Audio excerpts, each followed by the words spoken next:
The much anticipated arrival of prosecution star witness Gypsy Willis at the murder trial of her lover Martin MacNeill. He is accused of killing his wife Michelle with a toxic mix of drugs after urging her to have a facelift. Thank you. Please be seated. Gypsy told the jury the two met online in 2005, a year and a half before Martin allegedly killed his wife in the master bathroom so the two could be together. Did the relationship become sexual? It did. And when was that? I think that was in January of 2006. And how often were the two of you having sexual relations? We would see each other about a couple times a month. There were months when we didn't see each other. It was a very casual thing. It was just whenever we had time and it could be arranged. Okay. And it was... Go ahead. I think we probably had sex half the time. I mean, sometimes it was just lunch. Their hidden relationship became more serious with time, she said. Martin arranging an apartment, a debit card, and even helping pay for her nursing school. She told the court just a month before Michelle's death she even turned away a potential suitor because their affair had become so intense. This is what she told him. And in that letter you said, "A very good and best friend of mine has recently become much more than that." That's correct.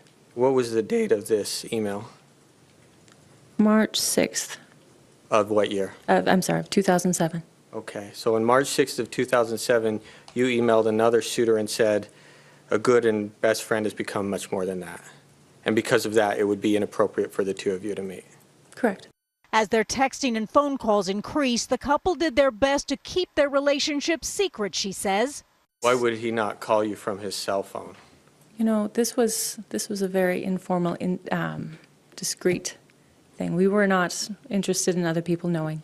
Okay. I think he was trying to keep it quiet. Gypsy attended Michelle's funeral, and days after that, Martin introduced her to the family, bringing her in for an interview to be the nanny. Family members knew immediately this was more than just a professional relationship. When did you become aware of that?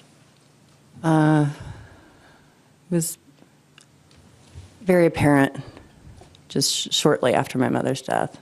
It just was obvious that she's just goo eyes at my dad and wasn't doing anything a nanny would do. Gypsy felt otherwise. She thought she was welcomed by the family. I think Martin was asking me questions, and I just kind of introduced myself and told them a little bit about my life and background. Was there any question you were going to be hired as the nanny? I don't believe that Martin would have had me come and help if his children had objected strongly to me. Now, Jean, what happens next? Obviously, we also heard not just from Neil's lover there, but we've heard from one of his daughters who very much believed that he did this earlier in the week. Will his youngest daughter testify?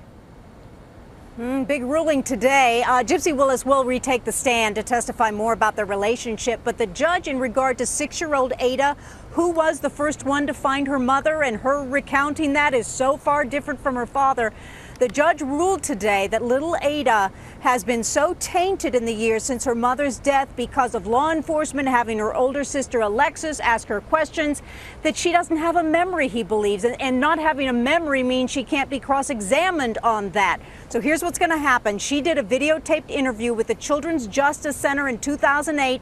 The jury will watch that recorded interview. Then now 12-year-old Ada will take the stand for cross-examination and redirect, much more limited than what prosecutors wanted.